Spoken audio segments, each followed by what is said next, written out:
자, 여러분 반갑습니다. 민법 시작하겠습니다. 자, 이 민법은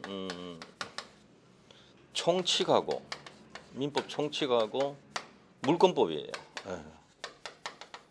대학에서도 이 양이 방대합니다, 사실은. 그런데 이 두 파트를 책 한 권으로 묶어 놓은 거예요. 그래서 반 잘라 보셔도 되고. 어쨌든 대충 여기서 한 20문제, 여기서 한 20문제 이렇게 내요. 난이도가 되게 높지 않습니다. 역설적이지만 오히려 그 공인중개사 민법이 있거든요. 거기는 판례가 아주 세세하게 나와요. 그거까지 비교해 보면 공인중개사 민법이 조금 더 어렵다고 봐도 됩니다. 그런데 이제 우리 간평에서는 공부하기 수월한 게 뭐 채권하고 민사특별법은 중개사에 두 파트 더 있는데 그건 안 해요. 여기서는 요 두 개만 하니까 요 두 개를 조금 상세하게 알아두시면 고득점 하는 데 도움이 된다. 민법 과목, 고득점 과목이 빠른 시간 안에 좀 고득점 하는 그런 전략으로 가셔야 돼요. 제가 듣기로는 회계학이 점수가 잘 안 나온다 이렇게. 그거를 꼭 꽈락을 면해야 됩니다. 그 전략을 꼭 세우시고 시간 안에 풀어야 되니까 이제 다른 과목을 시간을 줄여가지고 거기 시간 투자를 좀 많이 해가지고 40점 반드시 넘겨야 되고요. 그래서 전체 평균 이렇게 획득할 수 있도록 좀. 문제 난이도가 그렇게 높지는 않습니다.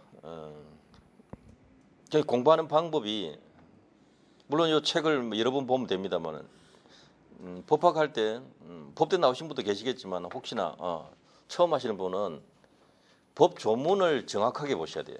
법 조문. 법학은 이 법 조문 해석하는 것이 법학이에요, 사실은. 법 조문 해석, 법 해석하기 법학이에요. 그럼 어떻게 해석하느냐?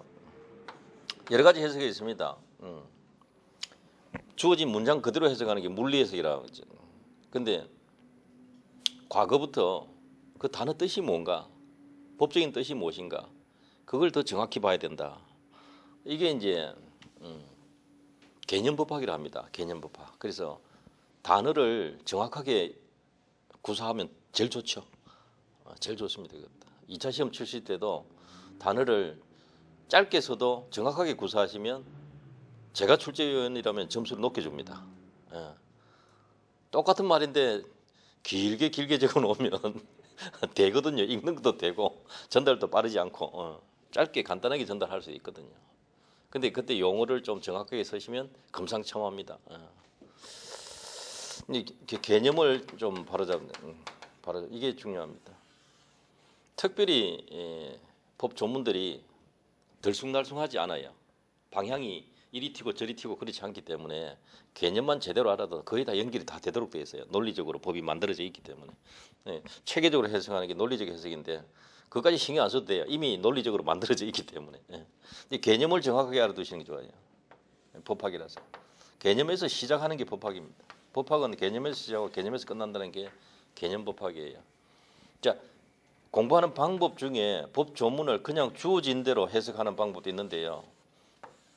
있는 그대로 해석하는 이 방법도 있고 문장을 뒤집어서 해석하는 게 있어요. 반대 해석. 이 반대 해석 하시는 연습하시면 조문을 굉장히 양면을 보는 거예요.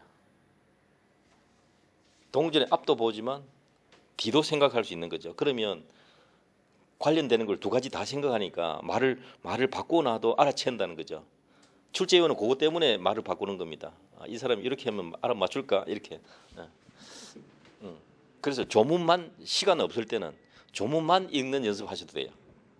그러면 책 한 권 그냥 1시간 만에 다 읽을 수 있어요. 조문 몇 개 안 되니까요. 진짜입니다. 공동저당이 365조. 조문 365개. 그러니까 그거 뭐 365개 조문 이런 거 그거 뭐 1시간만 하면 읽어져요. 처음에는 1시간 만에 안 되지만 그게 이런 방법으로 조문 해석하시는 것이 가장 중요하고요. 그 다음에는 여기 관련되는 판례를 시험 잘 냅니다. 판례 기준으로 대부분 판례 기준으로 냅니다. 예. 근데 이게 예를 들어서 지금 2017년도니까 2010년도 이후 2017년 사이에 한 7년 사이에 최근 판례가 아닙니다. 일제시대 때 판결을 하더라도 그 이후에 판결이 없으면 그게 최신 판결이에요. 그러니까 판례가 몇십 년 전에 것도 나옵니다. 그리고 마치 어제 판결 내린 것 같은 것도 나와요. 가끔. 근데 드물지만 가끔 나옵니다. 최신 판례가 하나씩. 자신 문제 중에 한 문제 나올까 말까입니다. 어쨌든 판례를 두 번째로 중요시해야 되고요. 세 번째는 이제 기출 문제 보시면 돼요. 이 기출 문제를 보시면 출제위원이 어느 정도 깊이 있게 했는가 이걸 느낀단 말이죠. 이만큼 깊이 안 합니다. 여러분이 보시면 아시겠지만 아주 가벼운 얕은 문제도 있고 조금 생각하면 되는 문제도 있고 이렇지 되게 깊게 생각해야 되는 이런 문제 없습니다. 딱 깨놓고 그래요. 그래서 이제 이 공부를 쭉 하시고 난 뒤에 어떤 단어를 정확히 하시면 문제 속에 그 단어가 있나 없나만 봐도 답을 찾을 수 있을 정도입니다. 예를 들자면 이 보인다는 거죠. 깊이가 얕아서 안 보일 정도로 깊지는 않다는 겁니다. 회계학은 그 시간이 많이 걸려요. 그렇게 이야기 들어서 회계학 선생님한테. 그래서 학생들이 고생을 많이 한다는데 하여튼 그 부분이 조금 관건이다 하더라고요. 관계 법규도 제가 가르쳐 드리는데 공법 분야인데 또 출제가 잘 되는 곳이 있고 잘 안 되는 곳이 있고 여러 차이가 조금 있어요. 그런 위주로 해서 공부하시면 빠른 시간 안에 고득 좀 하면 뭐 안 되겠나 이렇게 봅니다. 그래서 법 조문 그 다음에 판례 기출 문제 이렇게 여러분 책에 지금 기출 문제가 21회도 있고 27회까지 있으니까 많이 실려 있는 겁니다. 따로 기출 문제집 안 봐도 될 정도로 28회 올려 나온 것은 이제 또 인터넷에 올려놨으니까 참고하면 되고 거의 다 올려와 있어요. 기출 문제도 며칠 전에 또 풀이를 올려놨습니다. 참고하시면 되고. 그럼 뭐 민법은 오늘 오시면 벌써 반은 이미 마스터한 겁니다. 이제 시작하면 됩니다. 자, 대학에서 학술처럼 이렇게 강의할 필요는 없을 것 같고요. 책은 이제 참고 삼아 보는데 민법이 뭔가? 민법은 실체법이라 합니다. 실체법. 실체법 뜻이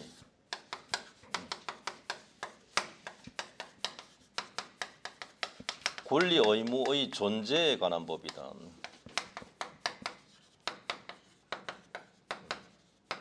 권리 의무의 존재에 관한 법이다. 사례가 나오면 쉬워요. 갑의 부동산, 갑의 토지를 어리 무단 점유해가지고 거기다 건물을 신축했다. 그 신축한 건물을 등기하지도 않고 병에게 양도하고 병은 이전 등기도 받지 않은 상태에서 그 건물에 들어와서 거주하고 있다. 그러면 토지 소유자는 갑이 토지 소유자고 건물은 어리 무단 신축해도 어쨌든 신축자가 건물 소유자예요. 어른 갑의 토지에 무단 침범했기 때문에 무단 침범 이부는 불법 점유가 돼요. 불법 행위가 돼요. 불법 행위가 되면 손해배상 청구 사유가 돼요. 손해배상 청구하려면 불법 행위나 채무불이행이 있어야 돼요. 원인.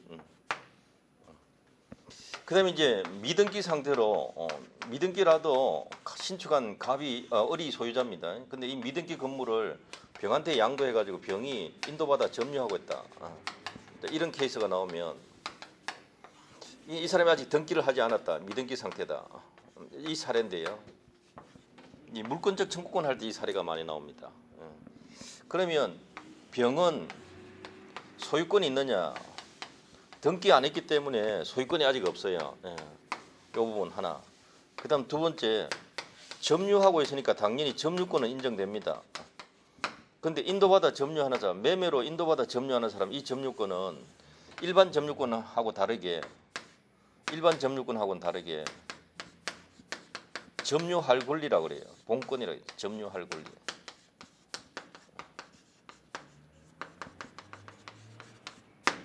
요 단어 요게 본권이라 합니다. 요게 단순한 점유권이 아니고 점유할 권리로서의 본권으로서의 점유권 갖고 있다 이렇게 표현해요. 약간 차이가 있어요. 이거는 본권 없어도 점유할 수 있는 권리인데 요거는 본권 가지고서 하는 점유예요. 그게 차이가 있어요. 그래서 을이 자기 소유라고 돌려달라고 해도 거절할 수가 있어요. 왜? 매수하고 인도받아 점유하고 있기 때문에 거절할 수가 있어요. 그런 상태에다가 또 세 번째, 병은 등기 안에서 아직 소유자는 아닌데 병은 인도받아 점유하고 있는 이 사람, 대금 지급하고 인도받아 점유하는 사람한테 대부분 판례가 있습니다. 소유권은 없는데 이 건물을 산 사람이 소유권은 아직 없는데 법률상 사실상 그 부동산을 처분할 권리가 있다. 처분권이 있다 이렇게 합니다. 그래서 이것 때문에 갑이 토지 소유자가 병을 상대로 철거 청구할 수 있다. 소유권 가지고요. 자 보세요. 이 사례를 말씀드린 이유가 갑에게는 소유권이 있다 없다예요. 토지 소유권. 자 을에게는 건물 소유권이 있다 없다. 예. 문제고요. 병에게는 소유권이 있냐 없냐 문제하고 또 점유권이 있냐 없냐 하는 거하고 처분권이 있냐 없냐 하는 거. 민법 이런 거예요. 권리 의무의 존재에 관한 거. 이렇게 갑을병 이런 주인공들이 나오면 그 사람에게 무슨 권리가 있고 무슨 의무가 있는가 그거 따지는 거예요. 그리고 민법의 뜻은 대등한 법률관계에 규율하는 법이에요. 대등한 법률관계. 대등한 법률관계를 규율한다.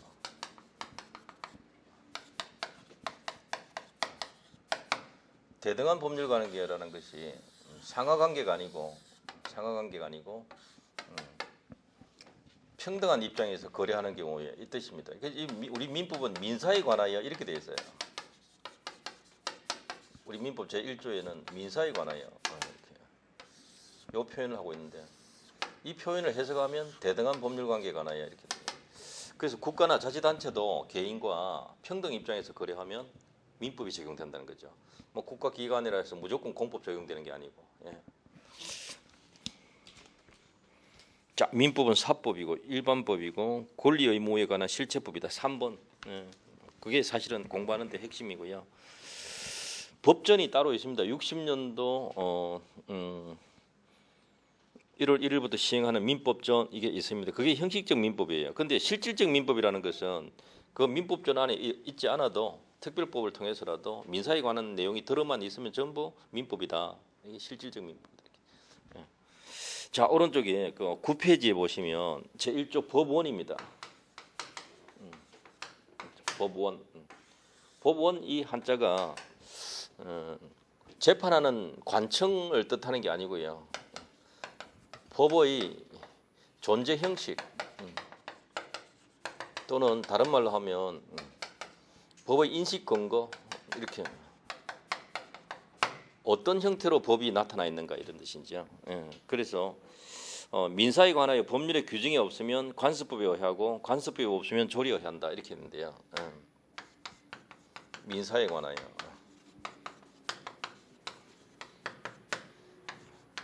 법률이 없으면 관습법에 의하고 관습법이 없으면 조리에 의한다 이렇게. 법관은 일단은 재판을 해줘야 돼요. 그러니까 민사사건에 관해서 즉 대등한 거래관계에 관해서 이 뜻이고요. 법률을 지금 먼저 적용한 거죠. 이때 이 법률이라는 것이 형식적 민법전만 뜻하는 게 아니라 민법전뿐만 아니라 민사에 관한 실체적 법들은 전부 실체법들은 전부 다 포함됩니다. 그래서 실질적 의미의 법률이다 이렇게 하시면 됩니다. 실질적 의미의 법률을 뜻한다. 이때 이 법률은 형식적 의미의 법률을 뜻한다가 아니고 이것도 시험 한번 이렇게 내었어요. 그다음에 이제 두 번째는 이제 관습법이 적용될 수 있는데 우리나라 대법원 판례는 법률이 없을 때 관습법이 적용됩니다. 그걸 보충적 효력설 이렇게 말해요. 보충적 효력설. 우리나라 판례 입장이에요. 또 반대 학설도 있습니다. 관습법을 우선시하자라는 학설도 있는데요. 판례 기준으로 하시면 돼요. 보충적 효력성. 법률이 없을 때 관습법이 적용됩니다. 예. 그렇게 하시면 되고요. 관습법도 없으면 조리에 따라야 됩니다. 이 조리라는 것은 민법상으로는 신의칙 이렇게 불러요. 신의 성실의 원칙 또는 신의칙. 예, 내용으로는 사물의 본성이라 그래요. 사물의 본성. 또는 자연의 법 철학적으로는 사물의 본성, 자연의 이치 이렇게 부르는데요. 쉽게 알아들으는 방법은 합리적 이성이다 생각하시면 돼요. 합리적 이성. 합리적 이성. 이런 단어들은 철학적인 용어들이고 신의칙이라고 주로 쓰고 있습니다. 그래서 이 신의칙 조리는 신의칙은 법의 존재 형식으로서의 법원이 되기도 한다는 거죠. 또 해석의 한 기준이 되기도 해요. 해석 기준. 법원도 되고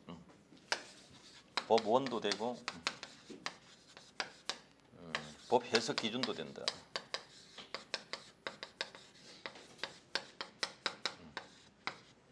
가끔 지문에 나옵니다. 이런 것들이. 예.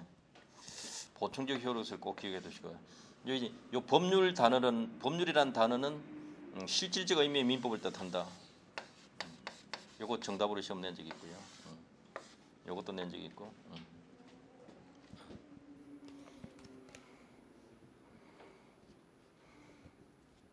그래서 읽으실 자리가 제일 밑에 법률에 보시면 갈로 1번에 민법조문뿐만 아니라 민사특별법도 다 포함된다 해서 그게 실질적 민법을 뜻한다라는 것을 이해하시면 되고요. 법전, 실질적 법률. 그다음에 두 번째, 실질적 의미의 민법을 뜻한다. 법률. 두 번째, 대통령의 긴급 명령과 긴급 재정 경제 명령. 이것은 법률과 같은 효력이 있어요. 긴급 명령 등은 법률과 같은 효력이 있어요. 그래서 민사에 관한 것이면 법원이 됩니다. 이것도 한번 거론된 적이 있었고요. 그다음에 행정기관이 제정하는 그 법규 명령,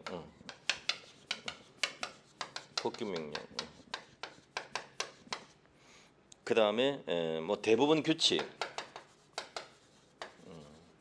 요거 나열해서 출제 몇 번씩이나 했습니다.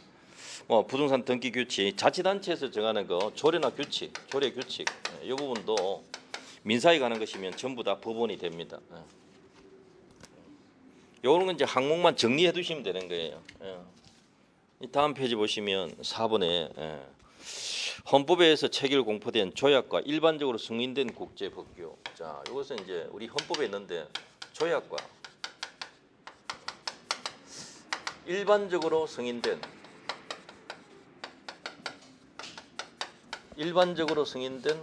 요 단어가 반드시 들어가야 돼요.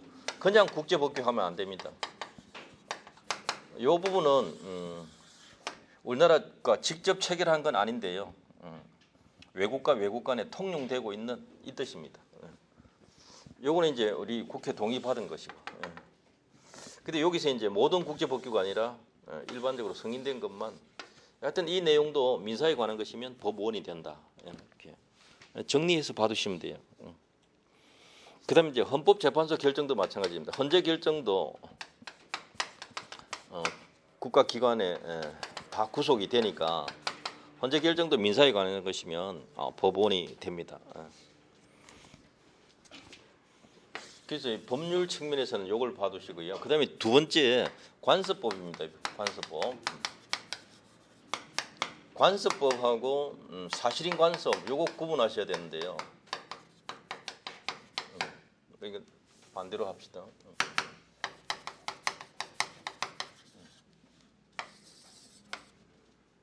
사실인 관습은 일정 지역 주민이 오랫동안 지켜온 관행입니다. 관행이라 하기도 하고 관습이라 하기도 하고.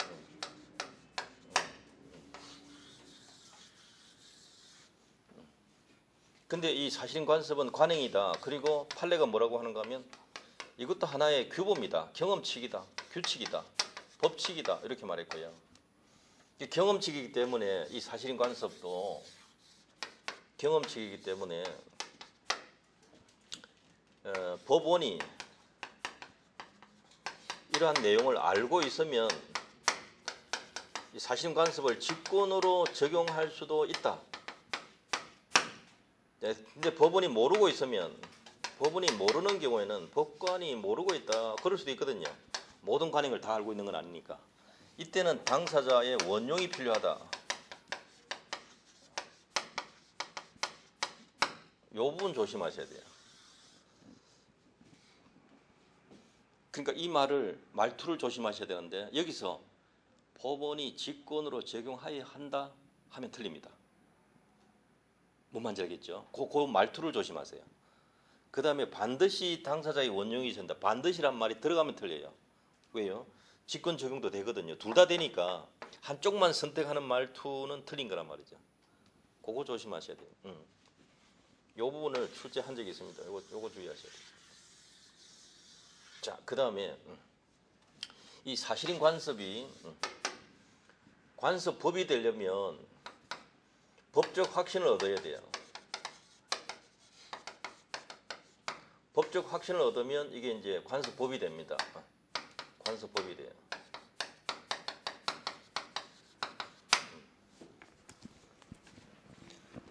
이 관습법은 법이에요. 이거는 법이에요. 그래서 이것은 법이기 때문에 법원이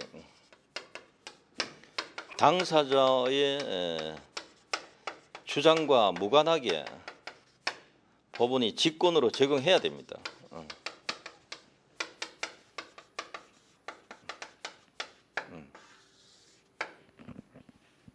그런데 이제 법원이 직권 적용하지 않으면 당사자가 원용해도 됩니다. 주장해도 됩니다.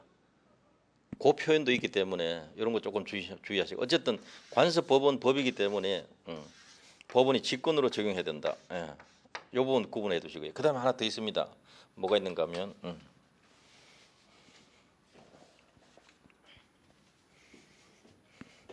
관습법은 이 오랫동안 지켜온 관행이 법적 확신을 얻어서 법원의 판결을 통해서 관습법이 형성됩니다. 법원 판결을 통해서 나타나게 된다는 거죠. 어느 지역에 이런 관습이 있다 이렇게 인정을 하게 된단 말이죠. 그러면 그 판결을 내렸을 때 관습법이 성립하는가? 아닙니다. 법적 확신 얻은 대로 소급합니다.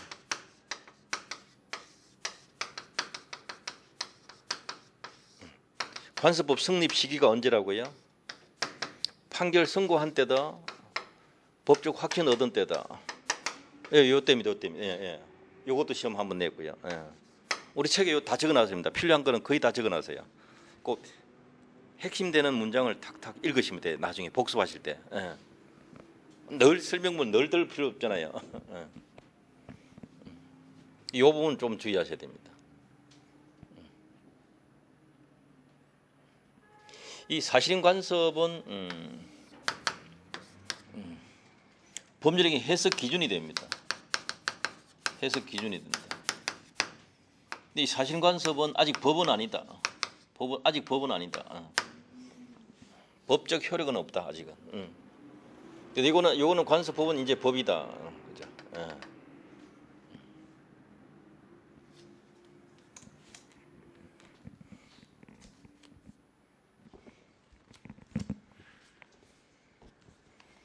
자, 여러분 책에 10페이지에 그 관습법 동그라미 1번 성립 요건, 유효 요건 있는데요. 관습법이란 사회에 거듭된 관행으로 생성된 사회생활 규범이 사회 법적 확신과 인식에 의해서 법적 규범으로 승인 강행되게 이르는 것 말한다. 이게 이제 판결문 내용이고요. 나아가서 관행이 헌법을 최상위 규범으로 하는 전체 법 질서에 위반하지 아니하는 것이어야 됩니다.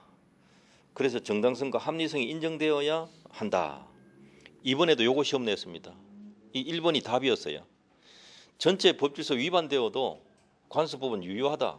안 됩니다. 헌법을 위시한 전체 법 질서를 위반하면 안 됩니다. 자, 이게 시험에 나오고 이 구체적인 예는 이렇습니다. 이 사건의 예는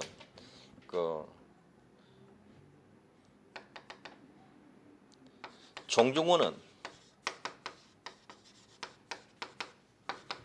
성년으로 된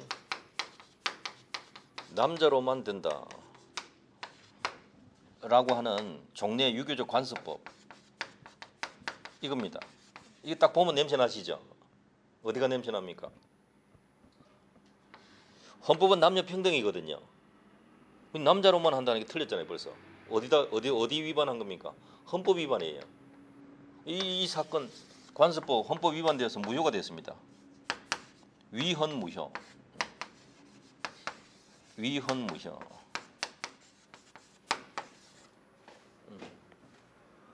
헌법 수호 의지도 보이지 아니한다. 고로 파면한다. 어디서 들어봤죠? 그러니까 헌법을 다 지켜야 돼요. 우리 지금 법치국가거든요. 왕치국가, 귀족국가 아니고 법치국가니까 법적 틀 아래서 운용이 돼 가야 됩니다. 행동규칙도 그렇고 국가 업무도 그렇고 이게 또 무효입니다. 그래서 이렇게 무효 판결을 내려도요. 종중 사람들이 뭐라고 하는가 하면 출가한 여성들에게는 소집 통지도 안 보내고 자기들끼리 또 소집해가지고 의결을 한 거예요. 출가한 사람이 또 신경질 났죠. 이거 무효로 켰는데 저끼리 또 했단 말이지. 그래서 소송 제기한 법원에 또 그 다음에 무효다. 왜요? 여성 종중원에게는 통보도 안 했다. 한 절반쯤 될 거 아닙니까? 대충 남녀 비율은. 근데 지금 반쪽 저끼리만 모여가지고 가결하고 말이지. 종중 부동산 팔아먹자고 이렇게 한 무효다. 남녀 평등입니다. 자, 이 사건입니다. 이 보세요.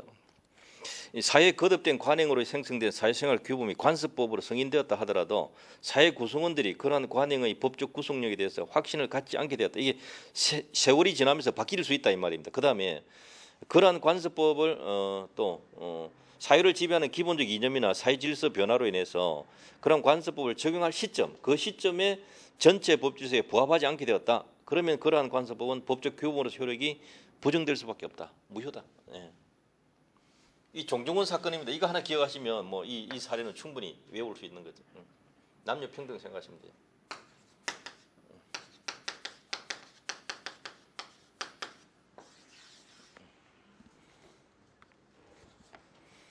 자, 이번에 성립 시기 보십시오. 관습법은 법원 판결에 의해서 존재가 확인되지만 성립 시기는 법적 확신 획득한 대로 소급한다. 요겁니다. 소급한다. 요거. 주목해 두시면 되고요. 또 법령과 같은 효력을 갖는 관습법은 당사자 주장이나 정명 기다림이 없이 법원이 직권으로 확정해야 된다. 직권으로 적용해야 된다.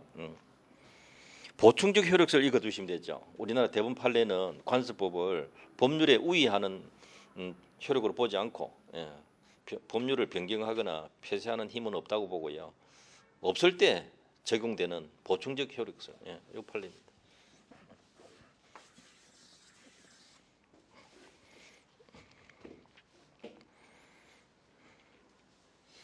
조금 독특한 조문이 하나 있어요. 우리 민법 185조가 물권은 법률 또는 관습법에 의하는 외에는 임의로 창설하지 못한다. 이렇게 해가지고 여기서는 법률하고 관습법을 또는이라 해가지고 대등하게 딱 놓아둔 겁니다.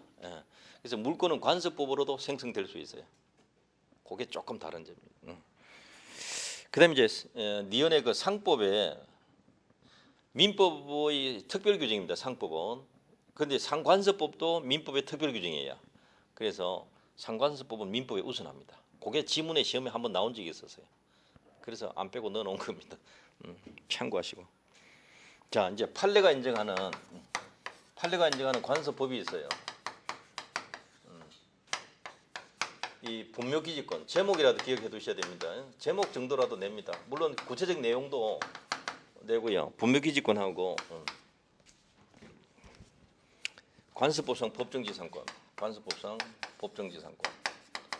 법정지상권 가면 또 이게 나오긴 합니다만은. 그다음에 세 번째는 뭐 양도담보라는 게 있어요. 양도담보. 또 명인 방법이라든지 사실혼이라든지 명의신탁, 명인 방법, 사실혼은 이제 혼인관계라서 시험에 출제 대상이 아닙니다, 사실은. 근데 판례는 이 사실혼을 정면으로 인정하고 있어요. 똑같이 살고 있는 건 같은데 혼인 신고만 안 한 상태. 혼인 의사 있고 살고 있는데 신고만 안 한 상태. 명인 방법은 종래에 내려오는 그 관행입니다. 관행이 이제 관습법으로 굳어진 상태인데 공시 방법이에요. 뭐 미분리 과실 등을 울타리를 쳐가지고 목찰 붙여놓고 누구 거다 표시하는 방법. 그다음에 이제 명의신탁이 있는데 명의신탁은 한 문제 따로 냅니다. 이게 1960년도 초에 이 명의신탁 유효다 판결을 내렸습니다. 요 시절이 하나 있었고 명의신탁이 유효하다 이렇게 판결이 쭉 60년대 초부터 이렇게 쭉 내려오니까 70년 80년 이렇게 오면서요. 한국 사람들 머리가 좋거든요. 집 한 채 두 채 자꾸 늘어나니까 자기 이름으로 안 하고 중과세 부과하니까 다른 사람 이름으로 자꾸 이제 등기를 하기 시작해요. 국가가 세금을 못 거두는 거죠. 1가구 1주택 무과세잖아요. 비과세. 그러니까 많은 사람들이 그런 방법을 통해서 세금을 안 내는 거예요. 그래 이래서는 안 되겠다. 95년대에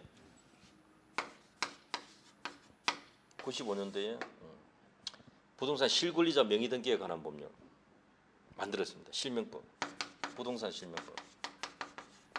명의신탁 무효다. 처벌한다 이렇게 말. 그래서 지금 시험에 나오는 건 요걸 잘 내는데요. 유효할 때의 법률 관계도 알아둬야 돼요. 요거 낼 수도 있어요. 역으로. 요 종류가 세 가지가 있어요. 명의신탁. 두 사람 사이의 명의신탁, 세 사람 사이의 명의신탁, 계약 명의신탁. 종류가 세 가지가 있는데 무효의 유형이에요. 무효 유형. 그런데 과거에 유효였던 사례도 이해를 해둘 필요가 있어요. 한 문제 정도 내고 있어요. 실명법. 사실혼은 지금 출제 안 하고 있고요. 명인 방법은 가끔 나옵니다. 이건 자주 나와요. 등장이. 자, 그런데요. 일단 여기서 이제 법무기지권하고 법정지상권하고 양도담보를 잠깐 보겠습니다.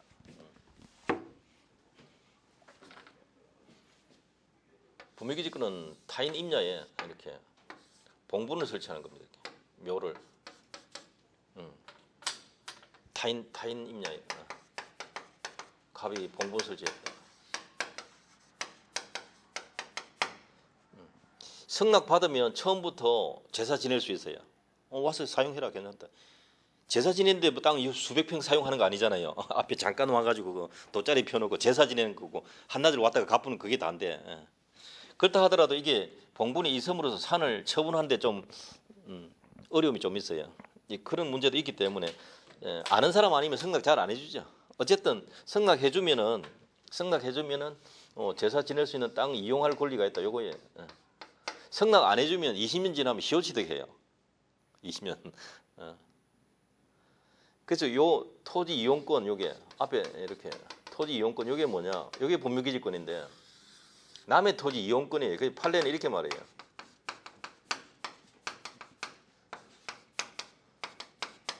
지상권 유사, 관습상 물권 이렇게 말해요. 지상권 유사, 관습상 물권이다. 지상권하고 유사하다. 시효취득하더라도 지상권 시효취득하지 소유권 시효취득하는 거 아닙니다. 그 단어를 조금 조심하셔야 돼요. 오늘 처음부터 이 문장을 하나 기억하는 게 좋아요. 시효취득하더라도 지료는 무상입니다. 이거는 제사 지낼 1년에 몇 번 오겠습니까? 날마다 오는 사람 없거든요. 자기 땅이 같으면 날마다 가도 상관없지 남의 땅인데 안 옵니다. 제일 효자가 언제 오겠습니까? 설하고 추석에 하고 제삿날 오겠죠. 그 정도. 3번, 4번 정도 와봐야 그게 답니다. 그러니까 시효취득 해봐야 1년에 한두 번 방문하는 것 가지고 무상이다. 지료 무상이다. 이렇게 생각하시면 됩니다. 관습법상 법정지상권은 요게 이제 독특한 부분인데 요건 시험 잘 내요. 법정지상권. 자, 토지가 갑소유입니다. 갑소유 토지에다가 또 갑이 건물을 신축했습니다. 자, 이렇게 된다면 지금 현재 갑이 토지 건물 동일인 소유입니다. 동일인 소유였다가 건물을 갖다가 매매로 건물만 매매로 소유권 넘깁니다. 그렇게 해도 되거든요. 토지하고 건물 반드시 같이 양도해야 되는 건 아니거든요. 따로 팔 수도 있습니다. 토지만 팔 수도 있고요. 건물만 팔 수도 있는 겁니다. 이렇게 매매로 건물 소유자가 달라진 경우입니다. 그러면 이런 경우에 어떻게 하는가? 결과적으로 건물은 을 소유가 되고 토지는 갑 소유로 남아 있잖아요. 이 상태입니다.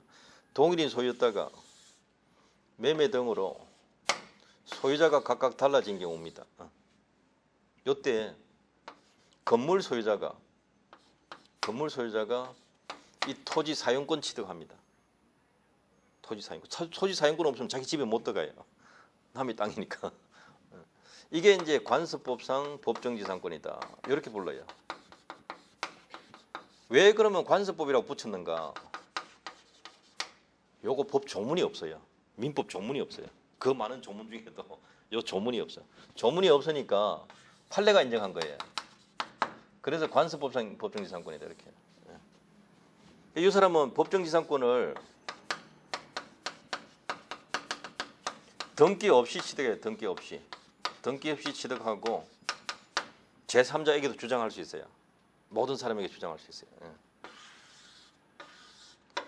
이제 법정지상권 다른 사람한테 양도 처분하려면 등기했다가 넘겨야 돼요. 취득은 등기 없이 취득하는데 처분하려면 등기해가지고 넘겨줘야 돼. 그러니까 처분하기 전까지는 등기 안 돼 있을 수도 있다는 거죠. 그래서 경매 보는 사람은 요거 조심하셔야 돼요. 등기부에 안 나타나 있어요. 다만 나타내는 거 하나 있어요. 토지 소유자, 건물 소유자 다르다는 건 알 수 있다. 등기부. 그러니까 둘 다 떼봐야 돼요. 경매할 때는. 두 가지 다 비교해봐야 돼. 사람이 다른데, 이거 어떻게 하지? 이 생각해봐야 돼. 그때 토지를 경락받았다면 법정지상권 있는 토지를 경락받은 거예요. 나가라 소리 못해요. 이 사람 권리자가 있어가지고. 그러면 자기가 이거 뭐 뜯고 어떻게 새로 건물 짓겠다? 허사가 되는 거죠.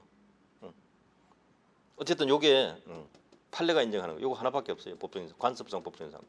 시험 잘 나오는 거예요.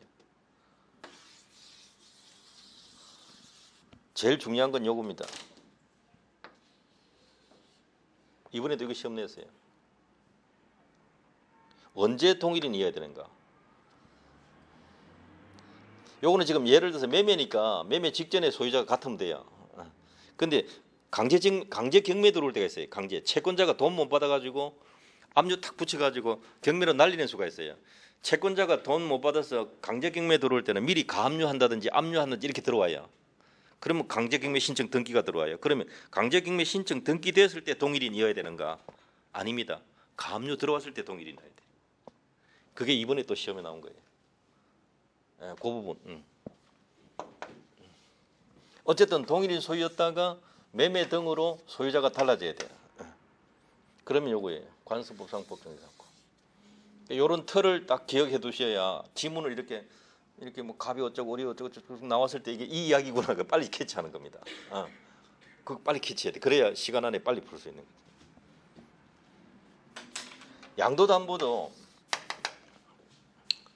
양도담보도 여러분 그 가등기 담보 등에 관한 법률이 따로 있어요. 부동산은 동산 채권 담보 등에 관한 법률도 따로 새로 만들어졌는데요. 그거는 이제 공법에서 하나 다루고 있고요. 한 문제 내고 있고 여기서는 요건 처음부터 관습법에서 생긴 거예요. 어떤 게 있는가 하면 부동산 말고 부동산은 지금 이제 그 가등기 담보 관한 특별법이 따로 만들어져 있으니까 그거 기준으로 공부하시면 되고 부동산 아닌 동산일 때 동산의 양도담보 유체동산의 양도담보 이렇게 기억하시면 되는데요. 이것도 관습법 인정한 겁니다. 예를 들어서 갑이 돼지를 갖다가 사육하고 있어요. 을한테 돈을 빌려요. 돈을 1억 빌린다. 차용한다. 근데 이 돼지들을 갖다가 너한테 소유권 넘겨놓을게. 양도할게. 무슨 목적으로? 완전히 넘긴다가 아니고 돈 갚을 때까지. 아시겠어요? 담보 목적으로. 그럼 그냥 그대로 읽어보세요. 양도담보돼요. 이게 자기 소유물의 소유권을 넘겨놓는 척하면서 실제로는 돈 빌리는 방법이에요. 그래서 이것도 관행이 있어가지고 관습법으로 인정된 사례들인데요. 네, 이게 핵심은 내부적으로는 여전히 갑이 소유자고요. 다른 사람이 보면 을 소유예요. 이 법률 관계를 공부하셔야 돼요. 여기서 시험 잘 나온 게 뭐냐면 병한테 또 돈 빌리고 또 양도담보할 수 있는가? 이게 문제가 돼요. 그거 아주 출제 잘하는 거거든요. 왜냐하면 보세요. 병 기준으로 보면 이 돼지 누구 겁니까? 을 거잖아요. 근데 담보로 제공할 수가 없어요. 왜? 지 거 아니라 하세요.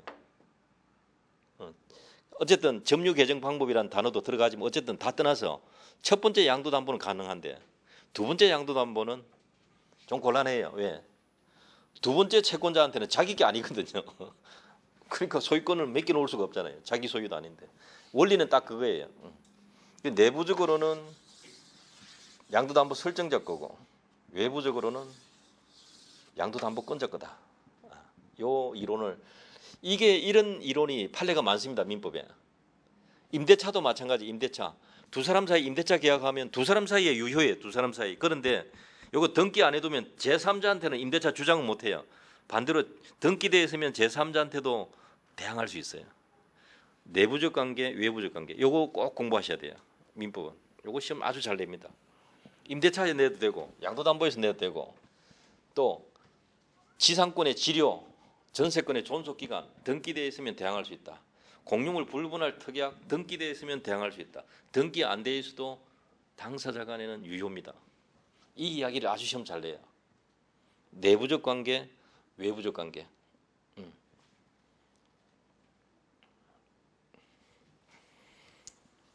자, 그런데요. 뭐 요거는 이제 이런 식으로 다음에 또 나오면 한 번 더 볼 겁니다. 그런데 그 판례가 관습법으로 인정 안 하는 것들이 있습니다. 그걸 또 공부를 해 두셔야 돼요.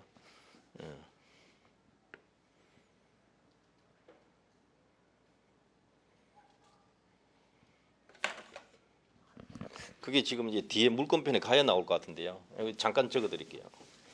관습법으로 인정 안 합니다. 이런 게. 관습법에 따른 물권, 관습법상 물권으로 인정 안 합니다. 뭐가 있는가? 온천권 가장 시험 많이 나온 거예요. 그럼 온천수 내 땅에서 뜨뜻한 온천물이 나오면 이거 누구 거냐 이거죠. 그걸 배타적으로 자기 혼자만 지배할 수 있는 권리는 아니다 이 말이에요. 그럼 온천수는 뭐냐? 이것도 한번 또 나왔죠 이렇게. 내 땅에서 온천수가 분출되면 이건 뭐냐?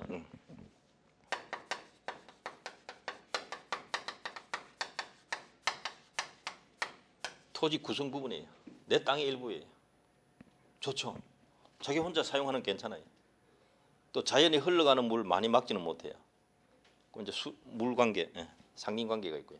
어쨌든 온천수는 배타적 지배하는 권리는 아니고 토지 일부다. 그렇게. 그다음 두 번째 또 있습니다. 남의 땅 지나다니는 길이 있어요. 남의 토지를 항상 지나다니는 길이 있다. 사도통행권이라는데 이 사도통행권을 권리로 인정하는가?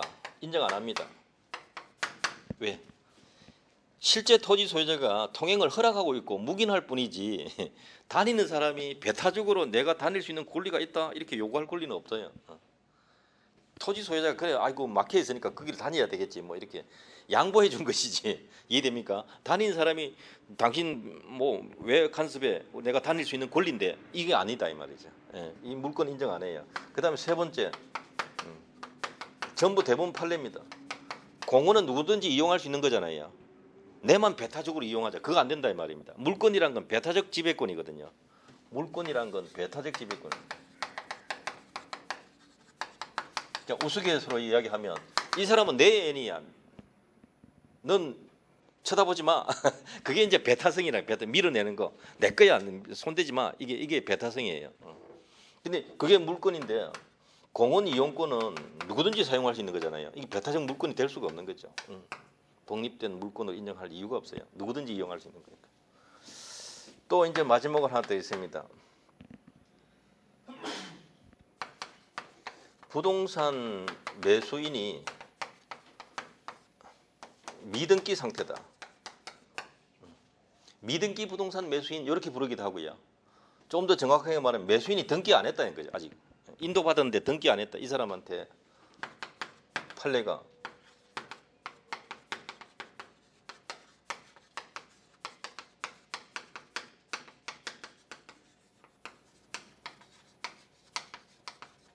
소유권에 준하는 관습상 물건, 일반 소유자 아닙니까? 이런 거 인정 안 한다. 등기 안 하면 소유권 없어요. 간단해요. 민법은. 원칙이 법률 행위로 인한 부동산 물권 변동은 등기해야 효력이 생깁니다. 거래를 해놓고 등기 안 했으면 아직 소유자가 아니에요. 딱 기억하셔야 돼요. 이 네 가지가 이제 관습법으로도 인정하지 않는 것들입니다.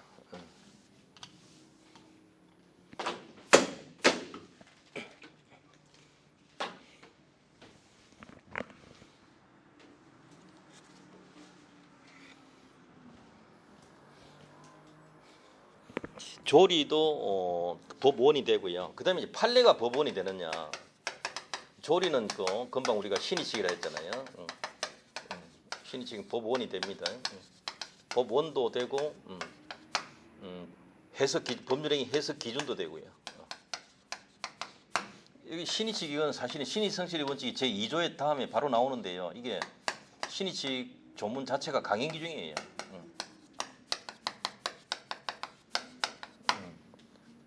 법질서 전체에 지배합니다. 이제는 민법에서 계약법에서 발달했는데 계약법이라는 시골에서 발달했는데 민법 전반을 지배하고 민법만 사법관계만 이 신의칙이 적용되는 거 아니라 공법관계도 적용합니다. 법체계 전반에 적용되고 있습니다. 어쨌든 신의칙은 법원이고 해석 기준이 됩니다. 판례는 법원이 되느냐? 안 됩니다. 인정 안 합니다. 우리나라 그 법원 조직법은 당해 사건에 한해서 상급 법원의 판단,